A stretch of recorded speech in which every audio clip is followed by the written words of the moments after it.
Hello, and welcome to Precon Decon, the video series where I deconstruct the pre-constructed decks of Magic the Gathering's history. This video we're going to look at the last deck from Dragons of Tarkir. That's going to be Furious Forces, which is a red and green deck. Let's take a look at the deck list.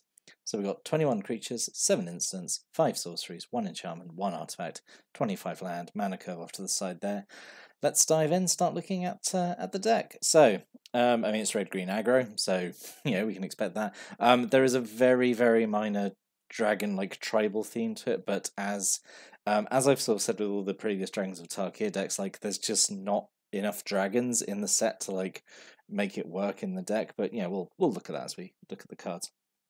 So the foil face rare is Harbinger of the Hunt. So it's 3 a red and a green for a 5/3 flyer, which is like pretty good stats because typically red green doesn't get a a good flyer at a good rate. So this is okay.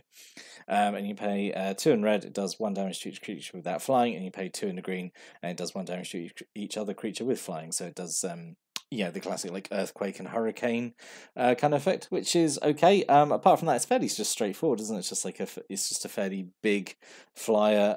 The fact it could potentially get small flyers out of the way who might block it is okay. Kill off weak creatures on the ground. Yeah, this is it's basically okay. Why I think is a bit more interesting is the Savage Ventmaw. So it's 4 red and a green for a 4/4 flyer. Whenever it attacks, you add 3 red and 3 green to your mana pool, and until end of turn, the mana doesn't empty from your mana pool as steps and phases end. So this is really cool. It can attack, gives you 6 mana, which you can then use either in the middle of combat for your buffs because you've got a few in the deck, or use it in May phase 2 to play some more creatures. Really like this kind of effect of generating mana but on attack. It has a really nice, it's a very unique way of being a mana dork essentially. Because obviously it's really expensive. It's too expensive to really be a proper mana dork, but it's giving you like a lot, and you want to be attacking with it anyway because it's a 4/4 flyer. So yeah, I really like this. This is really solid. And then we got a single Scion of Ugin, 6 colors for a 4/4 flyer. I would argue like pretty much all the Dragons of Tarkir decks should have had this in it. Maybe it would have been a bit boring, but like all those decks have cards that care about dragons, and like this just would have been a dragon that would have been available in every color. All these decks are 2 color anyway, so this would have helped. It's just a 4/4 flyer. It could have helped maybe being in a few other decks, but it's okay here. It's obviously just it's just another 4/4 flyer for 6. It's perfectly fine. And then we got a single Dragonloft Idol, which is something that cares about dragons. So it's 4 mana for a 3/3. As long as you control a dragon, it gets +1/+1. It has flying and trample. Yeah, it's okay. You've got 1 extra dragon in this deck compared to the other Dragons of Tarkir decks. You got the Scion of Ugin because you got the rare. You got the 2 copies of the uncommon. 1, and then you got the Monument as well, and then you got Scion of Ugin. So yeah, 1 extra dragon to turn this from a fairly blah creature into a slightly better. Well, like becoming a 4/4 with flying and trample for 4 mana is obviously pretty solid, isn't it? Yeah, it's okay. And then we've got a single Dragon Lord Servant, Baby Dragon Speaker Shaman. So 1 in a red for 1/3, and dragon spells you cast cost 1 less to cast. Which again is fine, but again, you've only got 1 of this, and you've only got like 4 other actual dragon spells in the deck. So again, like how much use you're going to get out of it. Not saying this is a bad card. It's just again whether it's the ratio doesn't really. You're not going to get, I think, a lot of benefit out of this. I mean, this is still just a 1/3 for 2, so it's like a fairly okay blocker. But we don't want to be blocking. We want to be attacking in a red-green deck, which is exactly. I really like Hardened Berserker, as that nicely segues into that. So 2 in a red for 3/2, which is fine. Whenever it attacks, the next spell you cast this turn costs 1 less to cast. I really like this. It's a really. I've said before, I really like it when red gets kind of like mana dorks or ways of discounting spells. Like say I know like Goblin Electroman. So I know that's a red-blue thing, but I really like it when colors other than green get kind of a mana. Get spell discounts or like some way of generating mana. I really like this as well because it feels very red, and it's not giving you mana; it's just making the next thing cost like 1 less, which can work out different in some ways. I like this. I like there's 2 of them. I think it's a pretty cool design for a card, honestly, and it's a shame. We don't see this kind of effect more often because I do think it's a pretty cool ability. I would, we could definitely see more red cards getting this kind of ability in future sets. It just feels like a nice sort of tool to have in the toolbox for red, like when designing kind of like red cards for future sets. Wizards, if you're listening, which you're probably not, but yeah. There we go. So then we go on to like kind of like essentially the rest of the deck. We're done with sort of the very vague dragon tribal effects. So then we got all the Ataka cards here. So we got 2 Ataka Beast Breakers. So 1 green for a 2/2, so it's just a bear. But it has this formidable ability. So back in Khans, we had Ferocious, which cared about if you had a creature with power 4 or greater. My mind's gone a complete blank. I can't remember if they had either Ferocious or Formidable in Fate Reforged. It's literally a coin flip. It could be either way. But we definitely have Formidable here. So Formidable is very, very similar to Ferocious. And again, I do wonder why they do this in sets where they have, essentially the same faction but with different keywords. I guess here because it's meant to represent the divergent timeline. So Formidable is they all have like this activate cost for an ability, and you can only activate the ability if you have if all your creatures have a total power of 8 or greater, which you will because you're playing red green, so you've got big fat creatures. So yeah, it's really just it basically works out the same as Ferocious anyway, because whereas Ferocious is scared about hitting one big creature, you could potentially hit this if you had like a wider board with smaller creatures, I guess. But yeah, so Ataka Beastbreaker, it's 5 mana, just give it +4/+4 till end of turn. And it's not once per turn, as these green abilities, like these green kind of Rootwala abilities usually are. So this is okay. So if you had enough mana to sink at this, you could make him pretty big, I think. So yeah, that's okay. Then we've got 2 Glade Watcher, just 1 in the green for a 3/3 with Defender, and the formidable abilities, you can pay a green and it can attack this turn as if it didn't have Defender. It's a bit boring, but fine, whatever. And then 2 Lurking Arynx, 4 in a green for a 3/5. Its formidable ability is pay 2 in a green, and target creature has to block it this turn if able. Always like these kind of effects where rather than if you, I know like this, we're sort of phasing out of having just big lure effects, like everything has to block it if able. If you're going to do like a targeted like lure effect, this is, I think, a much better way of doing it, where you choose a creature that has to block it, whereas you have variants of this ability where it's like you pay the ability like, oh, it has to be blocked this turn, where you can just be, anything can block it, whereas this way it can act as a kind of semi-removal, just like, right, well, you have to block me. Kind of reminds me of the old Provoke ability, which is an ability I kind of really wish they brought back, because it's really, really fun ability. But yeah, Lurking Arynx is fine, isn't it? It's okay. Then we've got 2 Stampeding Elk Herd, 3 in double green for a 5/5. So yeah, right off the bat, it's just 5 mana for a 5/5, which is perfectly okay. When it attacks, if creatures you control have total power 8 or greater, creatures you control get trampled till end of turn. Yep, this is fine. I lied in the slide before. I thought all the formidable abilities required an activation cost. They absolutely don't. Some of them are triggered, like this one. It's already got 5 power, so you only need an extra 3 power on the board to get its ability trigger, and then it's a 5/5 trample for 5, which is obviously pretty good. And then you got 2 Sabertooth Outrider, 3 in a red for a 4/2 with trample. Whenever it attacks, if creatures you control have total power 8 or greater, Sabertooth Outrider against first strike to end turn, so it becomes a 4/2 first strike and trample. Without much effort, really. So again, that's perfectly okay for like 4 mana. And then we've got 2 Colossadon Yearling, 2 in a green just for a 2/4. I feel like this is kind of actually a bad pick for the deck. I would have, because I'm sure there are like other vanillas in block, and I just think it would be better just to have something that had higher power instead in this slot, because you definitely could have had something else. It's okay as a blocker, I suppose, though.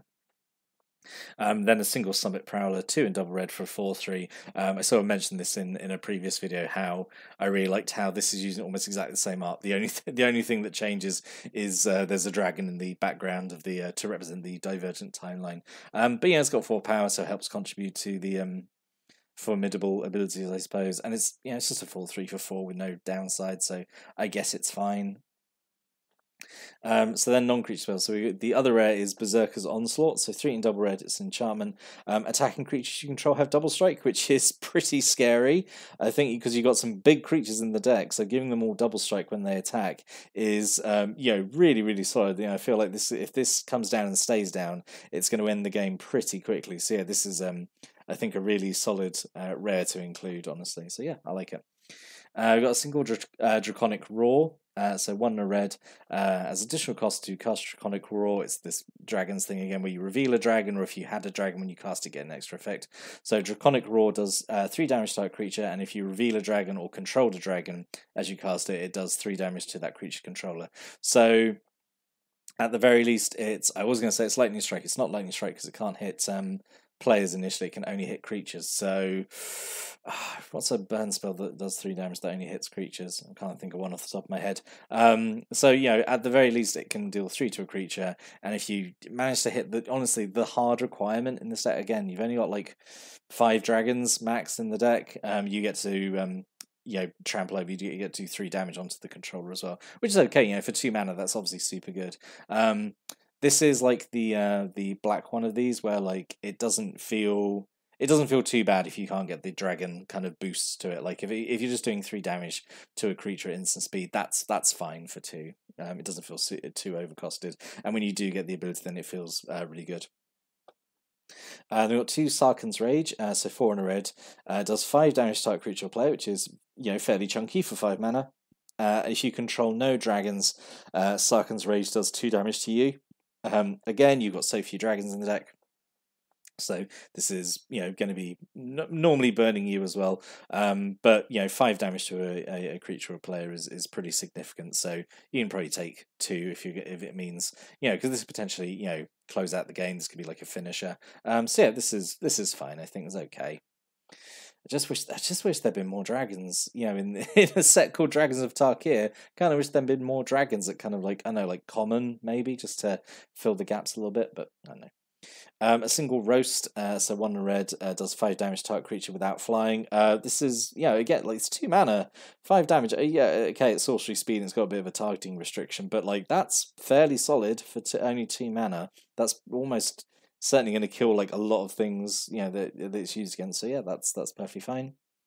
A single Seismic Rupture, 2 in red, does 2 damage to each creature without flying.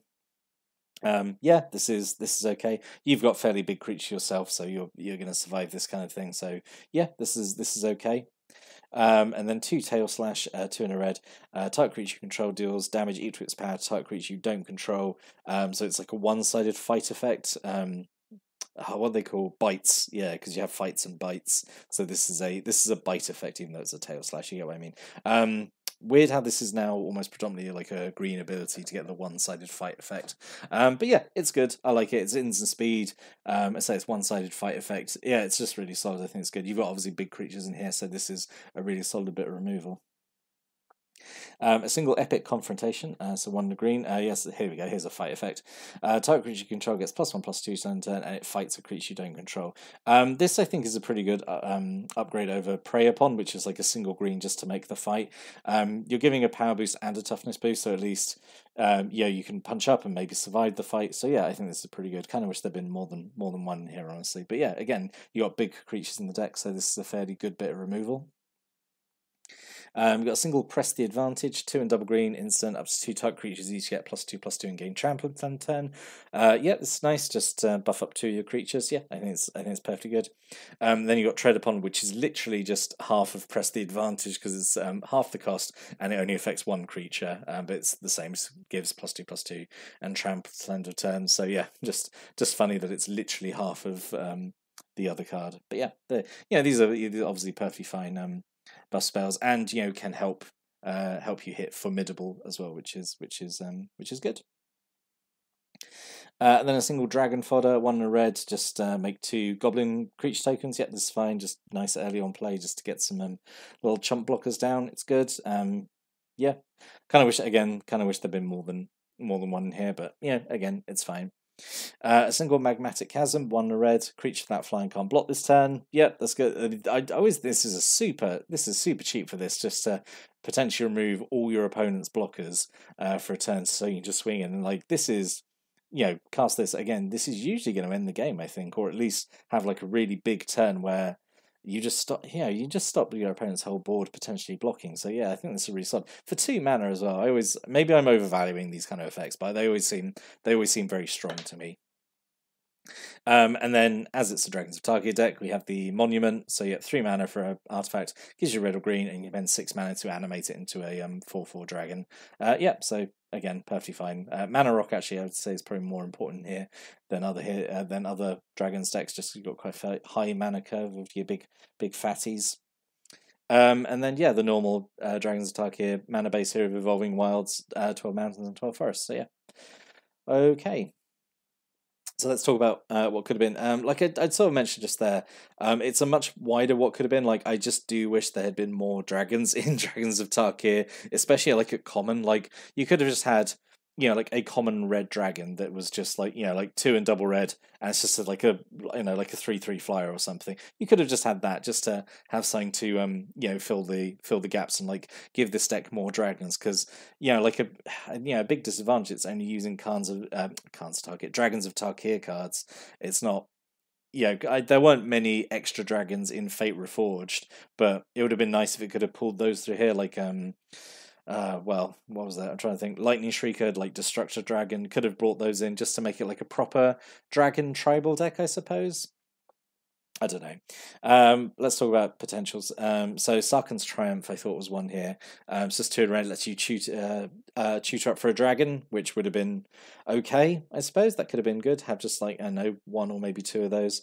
Herd Chaser Dragon, so this is like one of the uncommon dragons in the set. So 5 and a green for a 3/3 flying trample. Has Megamorph, which is this ability that's been all the way through dragons and like it hasn't shown up in any decks. So we'll quickly talk about it. So I do actually kind of like how each set in Khans had a different way of doing face down cards, even though Megamorph is basically the same as normal Morph, because Khans had Morph, Fate Reforged had Manifest, and Dragons had Megamorph. And Megamorph is, it's basically exactly the same as Morph. You play it face down as a 2/2 creature for 3, and you can turn it face up anytime for its Megamorph cost. The only thing that makes Megamorph different is that it also gets a +1/+1 counter on it. That's literally the only difference. So yeah, such a weird and potentially completely unnecessary, variant of Morph, but whatever. But Herd Chaser Dragon, when it's turned face up, you put a +1/+1 counter on every other dragon creature you control. So having this, a few more dragons in the deck, this would have been a nice kind of tribal effect. And an alternate rare, maybe. I do think the Berserker's Onslaught is okay, but feels weird in a red-green deck not having like another big flashy creature. So Foe Razor Regent, I thought, because like, this is another dragon you could have in here. It's 5 and double green for a 4/5 flyer. When it ends the battlefield, it immediately can fight something. And whenever a creature you control fights, it gets 2 counters at the beginning of the next end step. So you could have loaded up the deck with kind of like more fight effects or creatures that had fight abilities. Make it kind of like have a kind of a fight sub theme that would have been okay. And I don't know, that could have been kind of fun. So overall, I think it's okay. I think it's just a shame that it's obviously trying really hard to be like dragon tribal in a way, because it's got stuff that cares. It's got the dragon servant, the little goblin guy. It's got the Dragonloft Idol. It has the Draconic Roar. It has Sarkhan's Rage. It has all those things that care about dragons, and it's just there's just not enough dragons in the set to make it work as well as it could do. And obviously part of that is dragons are at higher rarities, so can't get as many of them into an intro pack. But I would argue if the set had been designed differently, you could have had like a true proper dragon tribal intro pack. But aside from that, I think it's just fairly bog standard red green aggro, really, isn't it? There's not much really standing out about it. I think it's just solid, but not very exciting, honestly. So I think it's okay. But if you've got any thoughts or comments or stories, opinions about this deck, any of the cards in it, stick a comment below. Always like reading those.